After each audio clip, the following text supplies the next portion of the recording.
चलो स्टार्ट करें। तो देखो यहाँ पे m का m हमने कैसे फाइंड किया, फिर से देख लो। b minus mu zero minus m equal to h। यहाँ पे म्यू जीरो एलसीएम ले लिया, तो b minus mu zero h upon mu zero equal to m। अब b का आंसर आपको क्या है भाई, b का फॉर्मूला क्या है, mu r mu zero h minus mu zero h upon mu zero equal to m। तो यहाँ पे म्यू जीरो h को हमने कॉमन ले लिया, म्यू जीरो ऊपर नीचे कैंसिल हो गया, तो h into mu r minus one equal to m। तो h की वैल्यू 2000 हमने फाइंड कर ली है। म्यू आर की जो वैल्यू है, जो म्यू आर की वैल्यू है वो कितनी है बेटा, म्यू आर की वैल्यू आपको दी है, वो दी है आपको 4000, राइट। तो म्यू आर की वैल्यू आपको 4000 दी है, और एम हमने फाइंड कर लिया 2000 इंटू 399 इक्वल टू एम। तो इसका answer 8 into 10⁵ newton sorry ampere per metre. तो ये आपको मिल गया एम। अब तीसरी चीज आपको क्या फाइंड करनी है, तीसरी चीज आपको फाइंड करनी है यहाँ पे मैग्नेटिक करंट यानी मैग्नेटाइजिंग करंट। अब इसका मीनिंग एक्चुअली क्या होता है,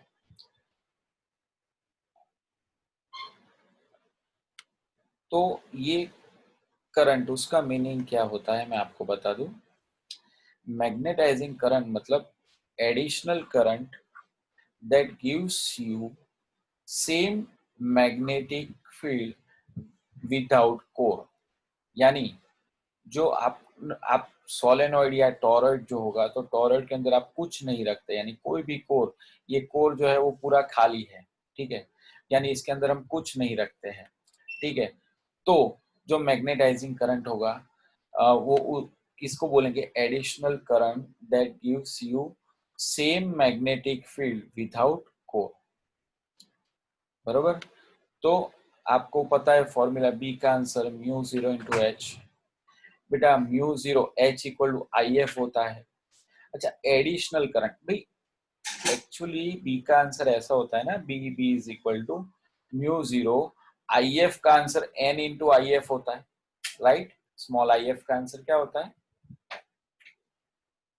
स्मॉल आई एफ का आंसर होता है N into I F, N into I F, right.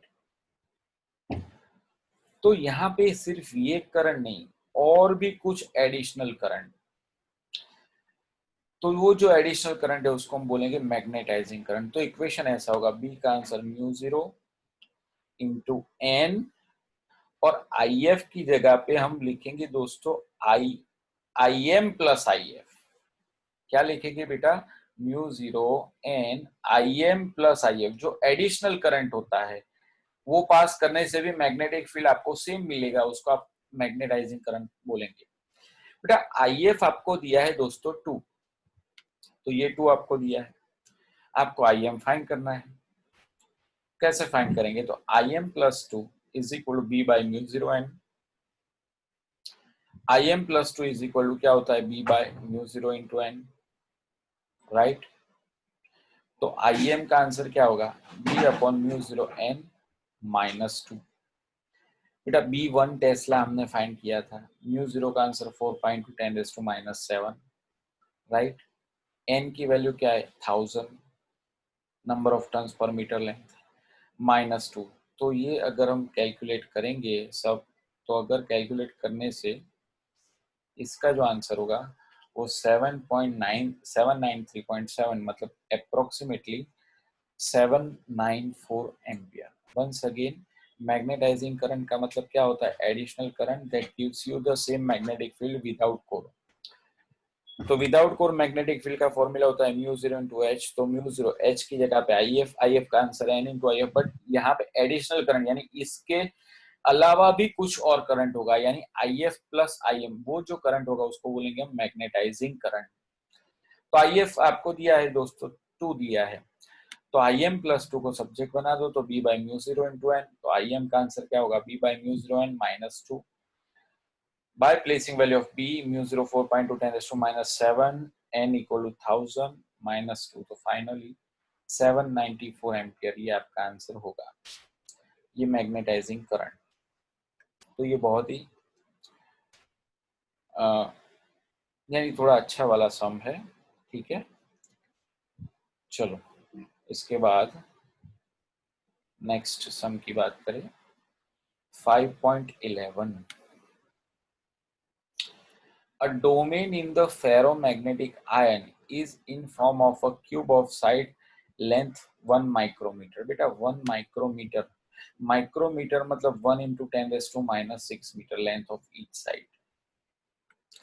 Estimate the number of ion atoms in the domain, यानी वो डोमेन में कितने नंबर ऑफ एटम्स होंगे, उसके आपको साइज दे दी गई है, उसके अंदर कितने नंबर ऑफ एटम्स होंगे वो आपको फाइंड करना है। And the maximum possible dipole moment and magnetization of the domain. The atomic mass is given 55 gram per mole. Density also given 7.9 gram per centimeter cube. Assume that each iron atom has a dipole moment 9.7 into 10⁻⁻24। देखो each atom, each iron atom आपको दिया है, यानी कोई भी एक atom का dipole moment इतना होगा। तो आपको ये तीन चीजें फाइंड करनी है। सबसे पहले नंबर ऑफ एटम्स। चलो बेटा, length of each side of the cube कितना दिया आपको, 1 माइक्रोमीटर। माइक्रो मतलब 10⁻⁻⁶, राइट। अच्छा, उसका वॉल्यूम क्या होगा, देखो वॉल्यूम मतलब एल क्यूब, क्योंकि क्यूब है ना, तो वॉल्यूम क्या होगा, एल क्यूब। तो होगा 10⁻18 मीटर क्यूब, क्योंकि 10⁻⁻⁶ का क्यूब मतलब क्या होगा, 10⁻18, राइट। तो 10⁻18 मीटर क्यूब।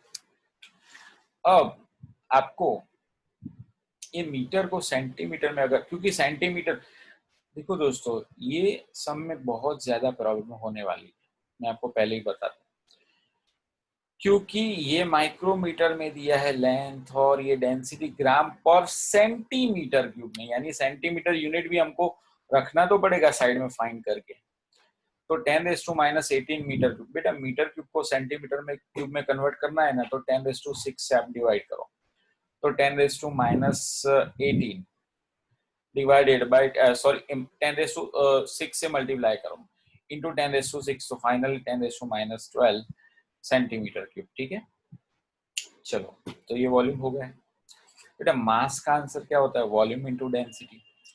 बेटा वॉल्यूम सेंटीमीटर क्यूब में हमने कितना फाइंड किया, 10⁻12। देखो सेंटीमीटर क्यूब, क्योंकि आपको डेंसिटी सेंटीमीटर क्यूब में, ग्राम पर सेंटीमीटर क्यूब में दी है, यानी हम इसका यूज करने वाले थे, इसलिए हमने इसको सेंटीमीटर क्यूब में पहले फाइंड करके साइड में रख दिया। तो मास का आंसर होता है बेटा volume into density. Volume 10⁻12, density होती है 7.9, राइट। तो ये 7.9, तो फाइनली 7.9 इंटू 10⁻12 ग्राम, ये हो गया मास। ये किसका मास हो गया, तो वो डोमेन का मास हो गया, ठीक है। अब देखो मास अगर 55 ग्राम हो, यानी ग्राम पर मोल है, 1 मोल का 55 ग्राम हो, यानी ये एटॉमिक मास दिया आपको, तो नंबर ऑफ एटम्स कितने होंगे आप जानते हो, एवोगैड्रो नंबर जितने 6.02 इंटू 10⁻23। तो अगर मास इतना हो, इतना मतलब कि 7.9 इंटू 10⁻12 ग्राम, तो नंबर ऑफ एटम्स कितने होंगे, तो नंबर ऑफ एटम्स मतलब 7.9 इंटू 10⁻12 इंटू 6.02 इंटू 10⁻23, देखो यहाँ पे लिखा है डिवाइडेड बाय 55। तो नंबर ऑफ एटम आपको मिला 8.65 इंटू 10⁻10 एटम्स, ठीक है। अब आगे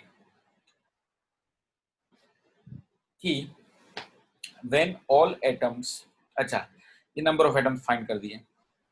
अब डायपोल मोमेंट, बेटा डायपोल मोमेंट मैक्सिमम कब मिलेगा, तो जब भी देखो, जब भी सारे डायपोल एटम के डायपोल मोमेंट एक ही डायरेक्शन में हो जाएंगे, तो सारे डाइपोल मोमेंट का एडिशन होगा, तो m equal m m1 plus m2 plus total maximum m plus m plus m plus m plus m n times, तब आपको मैक्सिमम डाइपोल मोमेंट मिलेगा।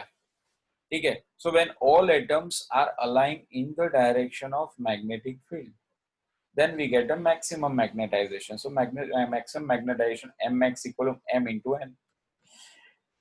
एक एटम का कितना है 9.27 into 10⁻⁻24 into number of atoms आपने फाइंड करे बेटा, कितने करे 8.65 इंटू 10⁻10, तो ये हो गया 8 इंटू 10⁻13 एम्पियर मीटर स्क्वायर। तो ये हो गया मैक्सिमम डाइपोल मोमेंट। अब मैग्नेटाइजेशन फाइंड करना है बेटा। मैग्नेटाइजेशन का फॉर्मूला मैंने आगे आपको लिखा था, फॉर्मूला के लिस्ट में आप देख लेना। और दूसरी बात, जो वीडियो लेक्चर्स है इसके वो भी एक बार देख लेना, फिर उसके बाद आप सम ट्राई करना, तो ये चैप्टर एकदम अच्छे से आपको आ जाएगा। तो M max equal N M by V, यानी total dipole moment up per unit volume. N M मतलब एन मैक्स, ठीक है ना, यानी एक का हुआ एम, तो एन का कितना होगा एन, तो यानी ये हो गया एम मैक्स हो गया, तो M max by V. M max हम आपने फाइंड किया, मैक्सिमम डाइपोल मोमेंट वो कितना है 8 इंटू 10⁻13 डिवाइडेड बाय वॉल्यूम है 10⁻18। क्योंकि यहाँ पे क्यों 10⁻18, क्योंकि यहाँ पे हमने मीटर क्यूब की वैल्यू रखी, क्योंकि यहाँ पे आपको ये ग्राम पर सेंटीमीटर क्यूब का यूज नहीं करना है पर यूनिट वॉल्यूम। और आप जानते हो कि ज्यादातर हम जो वॉल्यूम होता है वो मीटर क्यूब में ही लेते हैं। सिर्फ हमने यहाँ पे क्यों सेंटीमीटर क्यूब में लिया दोस्तों, क्योंकि यहाँ पे ये 7.9 ग्राम पर सेंटीमीटर क्यूब था इसलिए।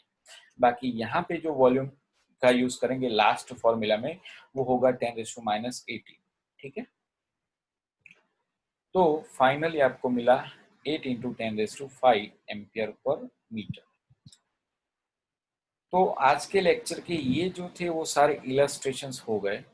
ठीक है, अब कुछ जो सम्स है वो एक्सरसाइज में भी हमें देखना है। ये जो सम था मैंने आपको बोला, ये सम एक्चुअली 4 मार्क का सम है, यानी इसमें से एक या दो चीजें आपको पूछ सकते हैं कि आप भाई ये फाइंड करो और ये फाइंड करो, दो चीज कोई भी पूछ सकते हैं आपको। ठीक है, चलो इसके बाद एक्सरसाइज में 5.3, a short bar magnet placed with axis at 30 degree with a uniform external magnetic field of 0.25 Tesla experiences a torque of magnitude equal to 4.5 into 10⁻² joule. What is the magnetic moment of the magnet? तो बेटा torque का formula direct use करो, तो tau का answer क्या होता है M B sine theta. आपको मैग्नेटिक मोमेंट फाइंड करना है, तो m is equal to tau by B sine theta. बेटा टाउ मतलब 4.5 इंटू 10⁻², बी का आंसर 0.25 और साइन थीटा का answer sine 30 degree. Sine 30 degree, ठीक है, साइन 30 का आंसर होता है बेटा 1/2, तो ये 1/2 तो 2 ऊपर चला जाएगा, राइट। तो 4.5 इंटू 10⁻² इंटू 2 अपॉन 0.25, फाइनली इसका आंसर होता है 0.36 जूल पर टेस्ला। जूल पर टेस्ला क्यों, क्योंकि टाउ बाय बी, टाउ का यूनिट होता है जूल यानी न्यूटन मीटर और बी का टेस्ला, तो ये मैग्नेटिक मोमेंट हो गया। ठीक है, सिंपल ये फॉर्मूला पे tau equal M B sine theta, तो आपको एम फाइंड करना है। अब उसके बाद a short bar magnet 5.4, a short bar magnet of magnetic moment 0.32 Tesla placed in a uniform external magnetic field of 0.25 Tesla। ठीक है, यानी आपको m दिया है, b दिया है। if bar is free to rotate in the plane of the field, which orientation would corresponds to it, stable, unstable, equilibrium, and what is the potential energy in the magnet in each case. तो आपको stable और unstable position में आपको potential energy find करनी है। तो दोस्तों मैंने आपको आगे बोला था कि स्टेबल पोजीशन में थीटा होता है 0, तो यू का आंसर -mb cos 0, cos 0 का आंसर होता है 1, तो b का आंसर 0.25, m का आंसर 0.32, तो फाइनली -4.8 इंटू 10⁻⁻2 जूल। अब अनस्टेबल पोजीशन की अगर हम बात करें तो अनस्टेबल पोजीशन में मैंने आपको आगे बताया कि थीटा होता है 180, तो u का answer -mb cos 180, -mb cos theta ना, u का फॉर्मूला क्या होता है -mb cos थीटा, तो थीटा का आंसर होता है 180 डिग्री, तो -0.32, b का आंसर 0.15 और cos 180 का आंसर -1, तो 4.8 इंटू 10⁻⁻2 जूल। तो ये अनस्टेबल पोजीशन है, ठीक है। तो उसके लिए पोटेंशियल एनर्जी हमको मिली, एक माइनस मिली उतनी हमको प्लस मिली। Next exercise number 5.5, a closely wound solenoid of 800 tons and area of cross section 2.5 into 10⁻⁻4 meter square carries a current of 3 ampere. Explain in what sense does the solenoid acts like a bar magnet and what is the associated magnetic moment। ठीक है, आपको magnetic moment find करना है, तो n आपको दिया है 800, area is given, it is 2.5 into 10⁻⁻4 and current I is given 3 ampere. Magnetic moment का फॉर्मूला क्या होता है, magnetic moment m is equal to NI into a, number of turns है 800, करंट आपको दिया है 3 और एरिया आपको दिया है 2.5 into 10⁻⁻4, तो फाइनली ये होगा 0.60 जूल पर टेस्ला। अब आपको पूछा है कि explain in what sense the does the solenoid acts like a bar magnet. मैं आपको बता दूं, यहाँ पे जैसे ये बार मैग्नेट है, ये साउथ और ये नॉर्थ, मैग्नेट के अंदर मैग्नेटिक फील्ड की डायरेक्शन ऐसे होती है, और यहाँ पे मैं एक सोलेनोइड ड्रॉ करूं, ये रहा एक सोलेनोइड, यहाँ पे सोलेनोइड है, ठीक है, ओके। अब यहाँ से ये है नॉर्थ पोल उसका और ये है साउथ पोल, यहाँ पे भी magnetic field south to north, तो मतलब कि जो सोलेनोइड का कंस्ट्रक्शन है वो भले ही मैग्नेट से अलग हो, ठीक है, बट दोनों के अंदर मैग्नेटिक फील्ड की पैटर्न सेम ही होती है।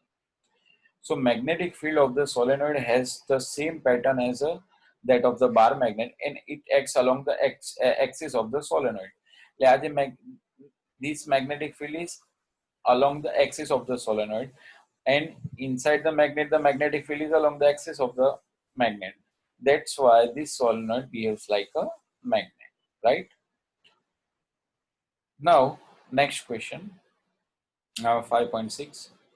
If the solenoid in the exercise 5.5 is free to turn about the vertical direction and a uniform horizontal magnetic field is 0.25 Tesla, what is the magnitude of torque acting on the solenoid when it makes an angle 30 degree with the direction of the magnetic field? तो आपको magnetic field दिया है, आपको torque find करना है, theta है 30 degree और m आपको दिया है 0.60 जूल पर टेस्ला। टॉर्क का फॉर्मूला दोस्तों क्या होता है, torque is equal to M B sine theta, right. M का आंसर 0.60, बी का आंसर 0.25, साइन थीटा का आंसर साइन 30 का आंसर होता है 1/2। तो ये सारी वैल्यू अब जब प्लेस करेंगे तो टॉर्क का जो आंसर आएगा वो 7.5 इंटू 10⁻⁻2 जूल। तो ये जो फॉर्मूला है ये हो गया टॉर्क का formula, right. Now next sum, ये आपको 2 मार्क्स में पूछ सकते हैं, या तो अगर पेपर हार्ड निकले तो 1 मार्क के एमसीक्यू में भी आपको पूछ सकते हैं। इसके बाद 5.7, bar magnet of magnetic moment 1.5 joule पर Tesla lies aligned with a direction of uniform magnetic field of 0.22 Tesla, यानी आपको मैग्नेटिक मोमेंट दिया है 1.5, मैग्नेटिक फील्ड 0.22 टेस्ला, ठीक है। Aligning with the direction of magnetic field, यानी ये मैग्नेटिक मोमेंट मैग्नेटिक फील्ड की डायरेक्शन में, मतलब दोनों एक ही डायरेक्शन में, यानी मैग्नेटिक मोमेंट की जो डायरेक्शन होगी वही डायरेक्शन मैग्नेटिक फील्ड की है, राइट। तो सबसे पहले θ1 एंगल आपको 0 दिया है। आपको फाइंड करना है what is the amount of work required to turn the magnet so that it is aligned its magnetic moment, first one normal to the direction and second one opposite to the field direction. What is the torque in both the cases? तो पहले angle θ1 0 है। अब normal बोला है, normal मतलब कि θ2 90। आपको work find करना है। वर्क का फॉर्मूला क्या होता है, u2 माइनस u1, यानी minus mb cos θ2 minus minus mb cos θ1। बेटा θ2 है 90 डिग्री और θ1 है 0 डिग्री। cos 0 का आंसर होता है, cos 0 का आंसर होता है 1 और cos 90 का होता है 0, यानी ये पूरा टर्म 0 हो जाएगा और cos 0 का आंसर 1। तो बचेगा सिर्फ mb, m is given, b is given, तो इसका आंसर होगा 0.33 जूल। It is work. अब टॉर्क का फॉर्मूला, अब यहाँ पे एंगल 90 आपको दिया है, नॉर्मल है तो एम बी साइन 90, तो एम कितना है 1.5, बी कितना है 0.22, साइन 90 का आंसर होता है 1। साइन 90 का आंसर क्या होता है दोस्तों 1। देखो यहाँ पे आपको फिर से अगर बायोलॉजी वालों को मैं बता दूं भाई, cos 0 डिग्री जो होता है और साइन 90 जो होता है वो दोनों सेम होते हैं 1, ठीक है। साइन 180 और cos 90 वो होता है 0, राइट। और cos 180 जो होता है वो होता है -1, ठीक है। जब भी आप वीडियो ये रिवाइज करो तो अब ये सारी चीजें आप ध्यान से लिख लेना, राइट। चलो second, opposite to the field. अब ऑपोजिट टू द फील्ड यानी मैग्नेटिक मोमेंट एक डायरेक्शन में है तो मैग्नेटिक फील्ड ऑपोजिट डायरेक्शन में है। तो अब थीटा जो हो गया वो हो गया 180 डिग्री। तो अगेन W का आंसर होगा U2 माइनस U1। U2 मतलब minus M B cos theta two minus minus M B cos theta 1। तो एम बी कॉस 180 का आंसर -1, माइनस माइनस प्लस, और ये भी माइनस माइनस प्लस, और कॉस 0 का आंसर होता है 1। तो ये हो जाएगा, सेकेंड टर्म हो जाएगा minus minus plus M B, और फर्स्ट टर्म कॉस 180 का आंसर -1, तो -1 इंटू माइनस एम बी, तो आंसर होगा एम बी। तो M B plus M B यानी फाइनल ये हो जाएगा 2 एम बी, राइट। 2 मास 2 एम बी। अच्छा एम बी ऑलरेडी हमने फाइंड कर लिया। आगे देखो एम बी कितना है, ये एम बी की वैल्यू ऑलरेडी हमने फाइंड कर ली है, वो कितनी है 0.33, तो वो डायरेक्ट एम बी की वैल्यू रख दो आप 0.33, तो फाइनली 0.66 जूल। अब ये केस में आपको टॉर्क फाइंड करना है। टॉर्क का formula M B sine theta, तो एम बी साइन 180 डिग्री, क्योंकि यहाँ पे अपोजिट टू द फील्ड बोला है, और साइन 180 का आंसर होता है 0, मतलब कि ये जो पूरा टर्म हो जाएगा ये हो जाएगा 0, ठीक है। तो ये 5.7 एक्सरसाइज में। फिर एक्सरसाइज में 5.8, ठीक है।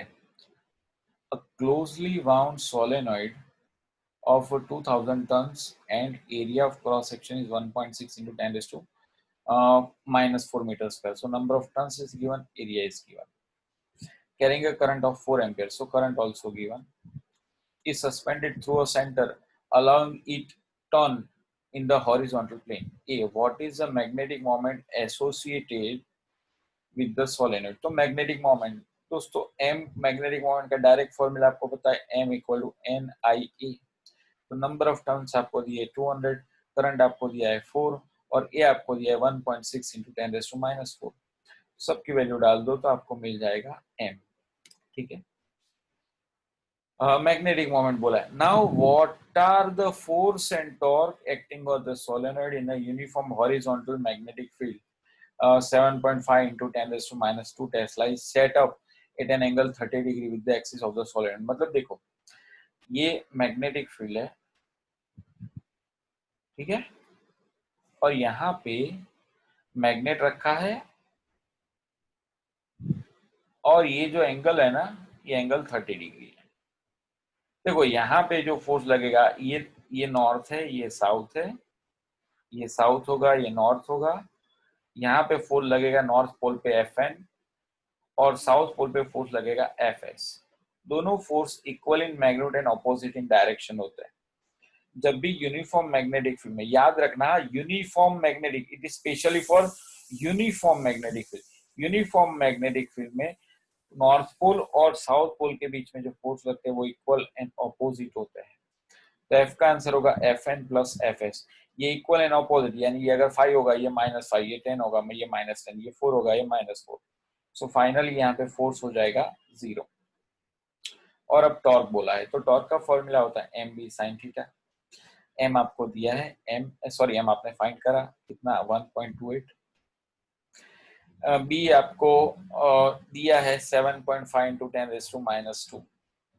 N angle also given sin theta equal to 30, तो sin 30 का आंसर 1/2। तो फाइनली टाउ का आंसर होगा 0.048 न्यूटन मीटर। अभी ये चैप्टर का और एक लेक्चर जाएगा न्यूमेरिकल्स में, फिर चैप्टर नंबर 6 स्टार्ट करेंगे। और 6 और 7 चैप्टर दोनों एग्जाम के लिए हमारे पास बहुत ही इंपॉर्टेंट चैप्टर है, ठीक है। और चैप्टर नंबर जो 8 है, सिर्फ एक लेक्चर का चैप्टर है, 1 लेक्चर का। अब मैं आपको बता दूं, चैप्टर 6 और 7 में कुछ भी हो जाए, आपका नेट फुल रखना और लाइव ही लेक्चर में बैठना, तभी आपको पता चलेगा, क्योंकि कॉम्प्लिकेशन बहुत ज्यादा है ये चैप्टर्स में। अगर आप, ये ट्रिकी चैप्टर है, अगर आप ट्रिक समझ जाओगे तो आपको इजी लगेगा, बट उसके लिए आपको लाइव लेक्चर कंपलसरी अटेंड करना पड़ेगा। तो अब कुछ लोगों को क्या होता है कि सुबह की स्कूल होती है तो वो लोग अटेंड नहीं कर पाते। तो मैं ऐसा सोच रहा हूँ कि ट्यूसडे, थर्सडे एंड सैटरडे अगर मैं लेक्चर 7 o'clock रखूं शाम को, तो क्या किसी को कोई प्रॉब्लम है क्या?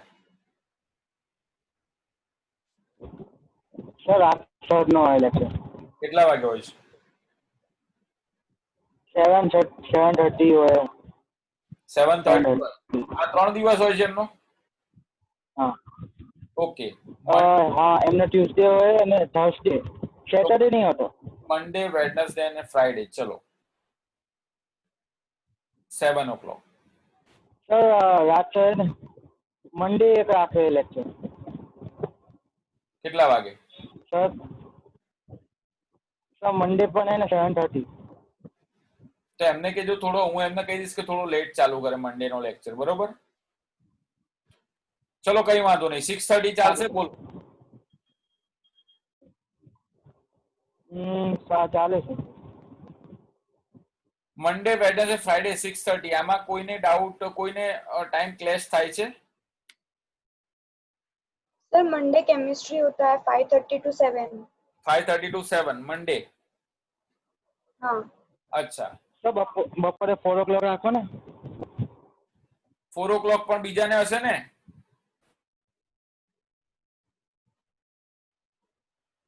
4 o'clock તમારે બાયોલોજી છે ટેકશા?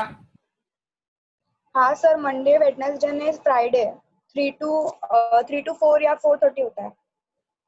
अच्छा, तो 5 o'clock, 2 o'clock રાખો चलो ट्यूसडे, थर्सडे, सैटरडे 5 o'clock ચાલે?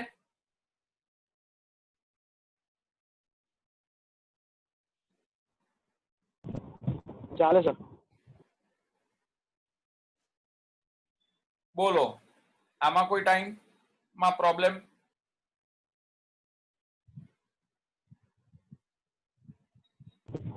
ના સર ना सर नहीं।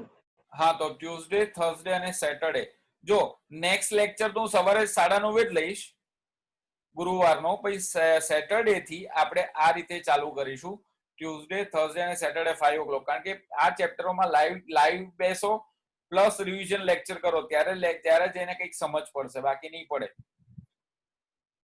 બરોબર? એટલે નેક્સ્ટ લેક્ચર હું 9:30 જ લઈશ, નેક્સ્ટ લેક્ચર 9:30 જ લઈશ, પછી સેટરડે થી આપણે 5 o'clock ચાલુ કરીશું, બરોબર? हाँ सर। અને હોમવર્ક 2 ટાઈમ, બધાનું હોમવર્ક ભાઈ બાકી જ છે ભાઈ. ચેપ્ટર નંબર 5 બતાવ્યું જ નથી કોઈએ, બહુ જ ઓછા લોકોએ બતાવ્યું છે. એટલે ચેપ્ટર 5 2 ટાઈમ્સ લખીને એના ન્યુમેરિકલ્સ પણ 2 ટાઈમ્સ મને હોમવર્ક સબમિટ કરો, બરોબર? થર્સડે સુધીમાં.